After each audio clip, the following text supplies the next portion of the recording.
Hello साथी हो, हेर्नुहोस् न हामी चाहिँ आगो जलाएर बाहिर बसिरहेका छौँ र आज चाहिँ मेरो हस्बेन्डले आगो जलाउनु भएछ है। यति जाडो भइरहेको 2-3 दिनबाट र आज चाहिँ नानीले चाहिँ आगो जलाउनुहोस् भनेर हत्तै गरेर चाहिँ पापाले चाहिँ आज जलाइदिनु भएछ। र आगो जलाउँदै जलाउँदै हामी चाहिँ यहाँ बसेर के खाँदैछौँ भन्नुहोस् त।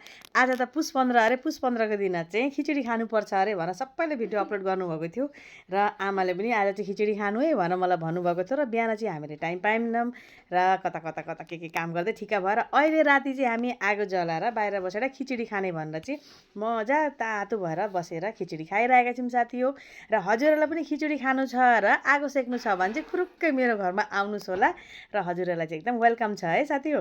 र हेर्नुहोस् न मलाई चाहिँ एकदम टेस्टी लागेको पिरो पिरो चटनी बनाउनु भएको रहेछ र खिचडी पनि बनाउनु भएको। यो खिचडी चाहिँ मेरो हस्बेन्डले बनाउनु भएको है साथी हो। मेरो हस्बेन्डलाई चाहिँ बहुत डिसेस के बनाउन आउँछ है, मेरो भन्दा चाहिँ धेरै नै आउँछ है साथी हो। धेरै दिन पछाडि आगो सेकेर चाहिँ साह्रै राम्रो लाग्यो साथी हो र म चाहिँ अब तातोमा बसेर खिचडी खानु पर्यो है साथी हो। By by.